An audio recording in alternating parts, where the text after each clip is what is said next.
August 23rd, 1943, Bryansk Forest.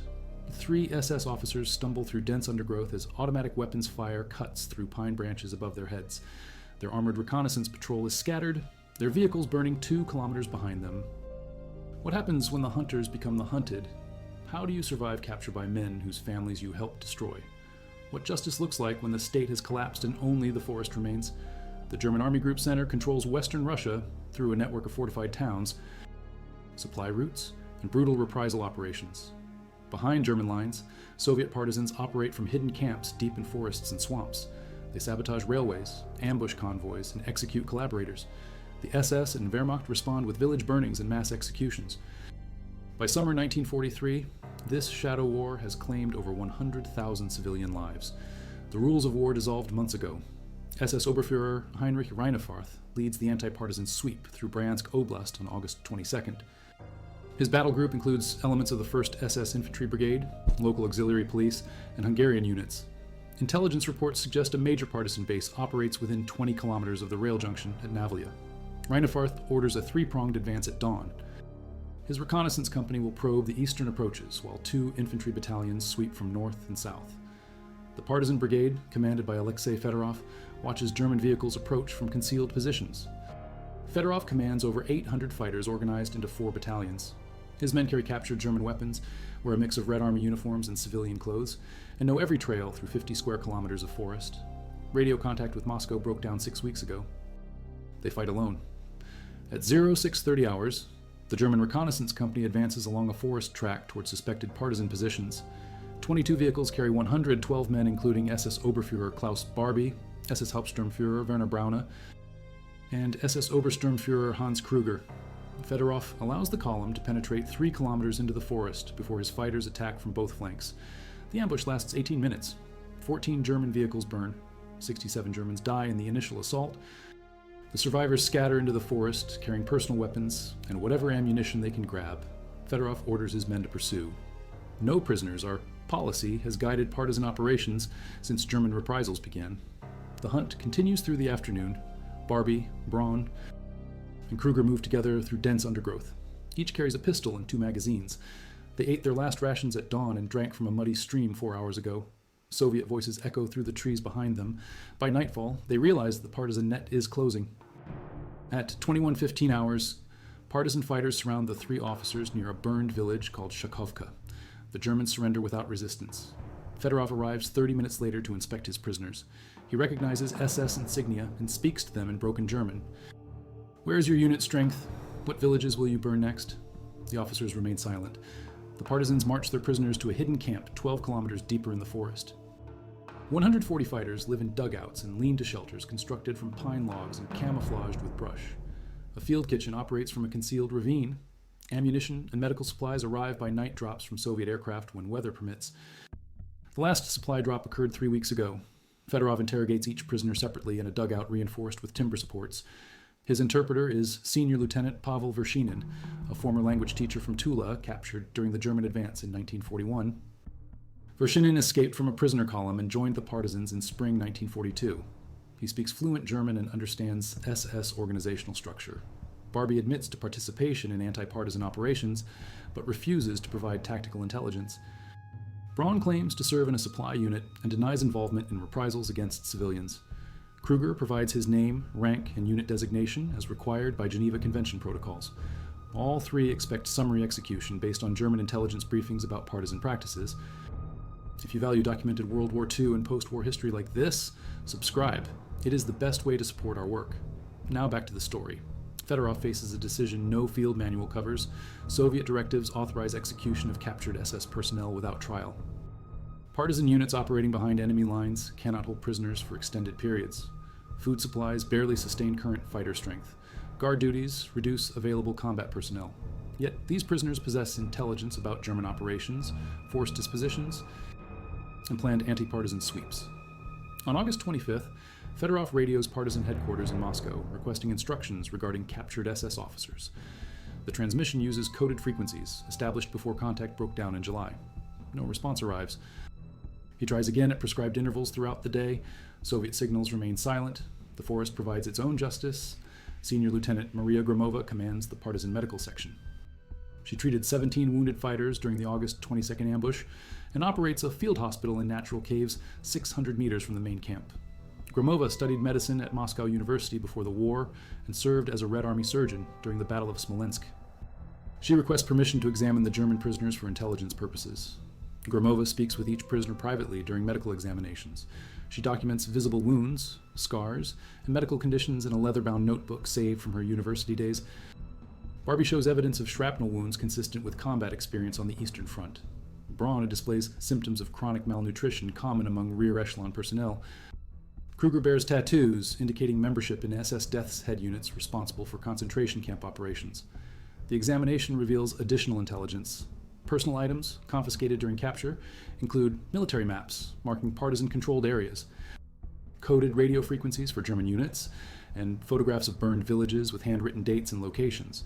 Vershinin translates marginal notes indicating planned operations against partisan bases near Karachev and Trubchevsk, scheduled for early September. Fedorov convenes a partisan council on August 27th to determine prisoner fate. The council includes battalion commanders, political officers, and senior fighters with combat experience dating to 1941. They meet in a camouflaged dugout lit by kerosene lamps and heated by a small wood stove. Outside, temperature drops to 4 degrees Celsius during early autumn nights. Battalion Commander Ivan Bandera argues for immediate execution. German reprisals following partisan attacks have killed over 3,000 civilians in Bryansk Oblast since spring. His own family died during SS operations against suspected partisan supporters in his home village of Seshcha. No mercy for fascist butchers. The council debates until dawn. Political officer Sergei Kovpak presents Moscow directives regarding prisoner intelligence exploitation. Captured enemy personnel should be questioned thoroughly before disposition.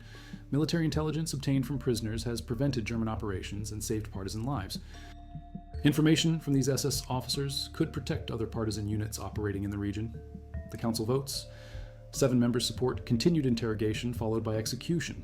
4 members demand immediate execution without further delay. 2 members abstain pending orders from Moscow. Fedorov exercises command, authority, and orders extended interrogation under security protocols. The prisoners will work. Beginning August 28th, partisan fighters force the 3 SS officers to construct winter shelters under armed guard. The work detail operates from dawn to dusk, clearing trees, digging foundations, and hauling timber. Guards rotate every 4 hours to prevent prisoner escape attempts. Each officer receives the same ration allocation as partisan fighters: black bread, buckwheat soup, and tea when available. Kruger attempts escape on September 3rd during a routine timber detail. He breaks from the work party and runs toward German-controlled territory. Partisan sentries track him through forest undergrowth for 3 kilometers before recapturing him near the Desna River. His punishment is reduction to half rations for 1 week and assignment to latrine maintenance duties. The interrogation continues throughout September.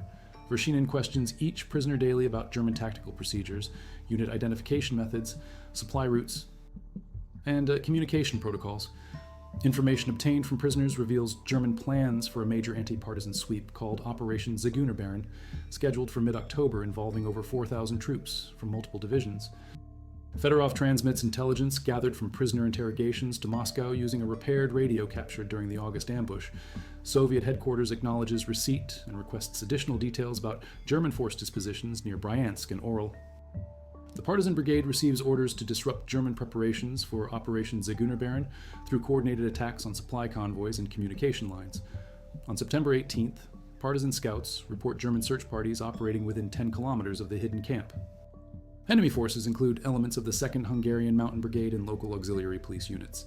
The searches follow systematic grid patterns, suggesting intelligence about partisan positions. Fedorov suspects prisoner escape attempts provided enemy forces with camp location details. The partisan brigade evacuates to secondary positions deeper in the forest. 140 fighters, 3 prisoners down, and essential supplies move 25 kilometers southeast to prepared positions near Lake Kozhenovsko. The march requires 3 days moving only at night and concealing tracks during daylight hours. German aircraft patrol overhead, but do not detect movement. Camp construction begins immediately upon arrival at the new location. Partisan fighters build camouflage shelters using natural terrain features and salvaged materials. The prisoners continue forced labor under increased security. Guards now maintain 24-hour watches and restrict prisoner movement to designated work areas within 50 meters of the guard post. Braune develops pneumonia symptoms during the October evacuation. His condition deteriorates rapidly due to inadequate shelter, insufficient food, and physical exhaustion from forced labor. Gromova treats him with captured German medical supplies, including sulfa drugs and morphine. She records his declining health status in daily medical reports submitted to Fedorov. The prisoner falls critically ill on October 9th. His fever reaches 40 degrees Celsius and he becomes delirious during nighttime hours. Gromova requests permission to provide additional medical care, including heated shelter and increased food rations. Fedorov denies the request, citing security concerns and limited medical supplies needed for partisan casualties. Braune dies on October 12th at approximately 14:30 hours. Gromova signs the death certificate listing cause of death as pneumonia complicated by malnutrition and exhaustion. His personal effects include a wallet containing family photographs, military identification documents, and a letter from his wife dated June 15, 1943. The letter remains undelivered. Partisan fighters bury Braune in an unmarked grave 500 meters from the main camp. No religious ceremony occurs. Fedorov orders the grave location recorded in unit logs for potential future reference. The remaining two prisoners attend the burial under armed guard and return to work details the following day. Intelligence gathered from continued interrogation reveals German knowledge of partisan communication frequencies and supply drop zones. Barbie admits participation in radio intercept operations designed to locate Soviet partisan units operating behind enemy lines. His unit maintained direction-finding equipment capable of tracking partisan radio transmissions within a 50-kilometer radius. This information explains recent German success in locating and attacking partisan bases throughout Bryansk Oblast. Fedorov orders immediate changes to communication procedures, including new frequencies, altered transmission schedules, and coded message protocols. The radio intelligence proves valuable enough to justify continued prisoner detention despite security risks. November brings early winter conditions to the forest. Temperature drops below minus 10 degrees Celsius during nighttime hours. Partisan fighters suffer from inadequate winter clothing, insufficient heating fuel, and reduced food supplies due to disrupted supply lines. The prisoners share identical conditions with no special provisions for shelter or warmth. Kruger develops severe frostbite on both feet during guard duty outside the camp perimeter. Gromova treats the condition with available medical supplies, but warns Fedorov that amputation may become necessary without proper surgical facilities. The prisoner continues work details despite obvious pain and difficulty walking on frozen ground. German Operation Zigeunerbarren begins on November 15th, with coordinated attacks on suspected partisan positions throughout Bryansk Oblast. Over 4,000 German, Hungarian, and auxiliary troops participate in the sweep operation. Artillery preparations target known partisan camps, while ground forces advance through forest sectors using intelligence obtained from captured partisans and aerial reconnaissance. Fedorov receives radio orders to evacuate immediately and establish new positions beyond German operational boundaries.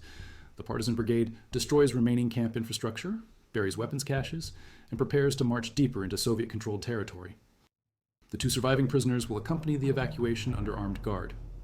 The evacuation begins at midnight on November 18th, during a severe snowstorm that provides concealment from German aerial surveillance. 128 partisan fighters plus 2 prisoners move in single file through deep snow toward assembly areas 40 kilometers southeast. The march continues for 6 days with minimal rest stops and cold rations only. Barbie collapses from exhaustion during the November 22nd march segment. He cannot continue without assistance from other marchers.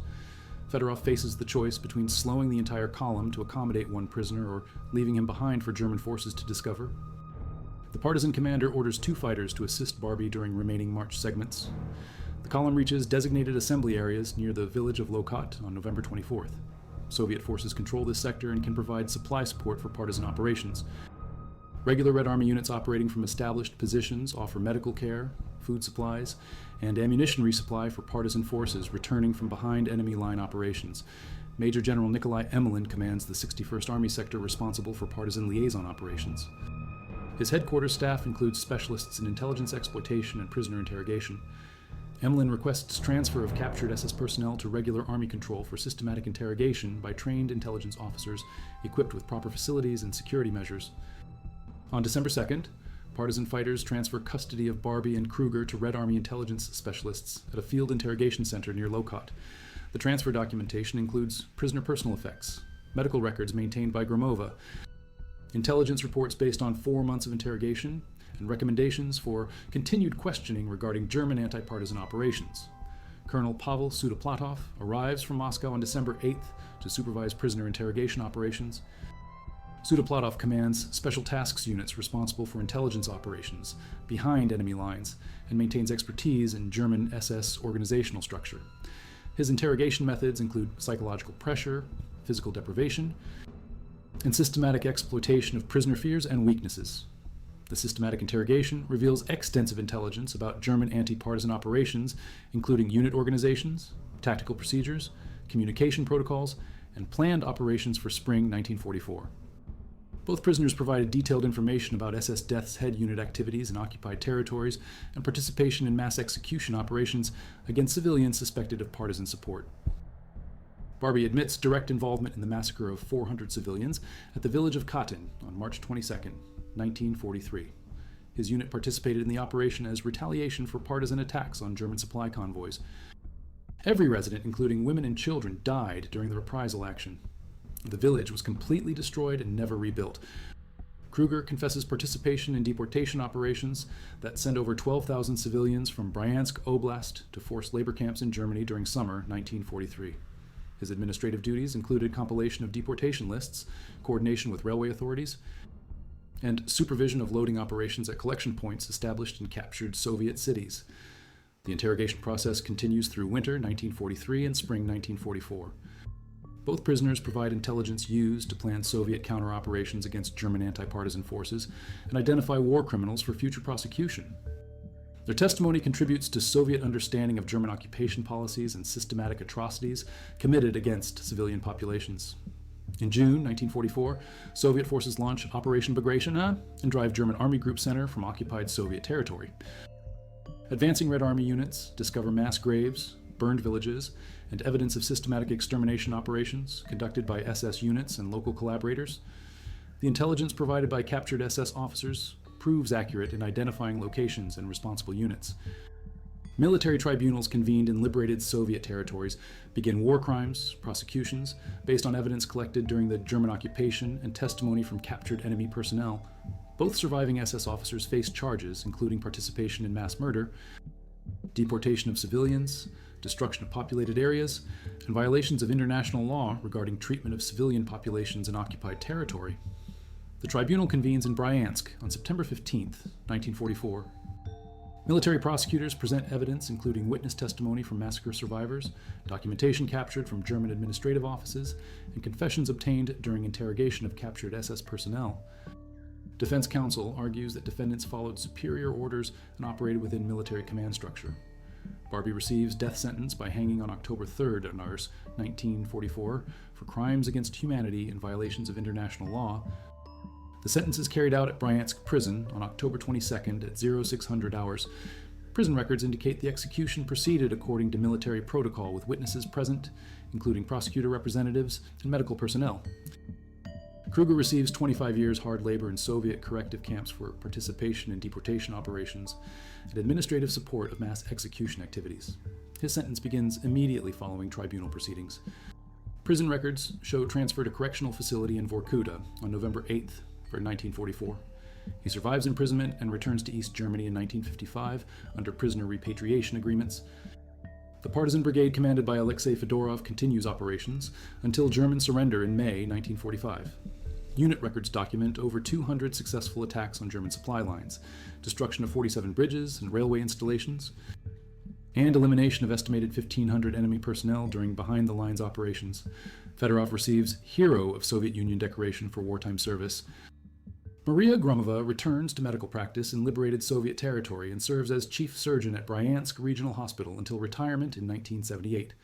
Her wartime medical records, including documentation of prisoner treatment and interrogation support, remain classified in Soviet archives until 1991 when researchers gain access to partisan operational files. Files opened in 2003 reveal that Werner Braune, the SS officer who died of pneumonia in October 1943, had commanded an Einsatzkommando unit responsible for mass executions in Latvia during 1941. His death in partisan custody prevented prosecution for crimes that would have resulted in death sentences at post-war war crimes tribunals. The forest delivered justice that courts never could,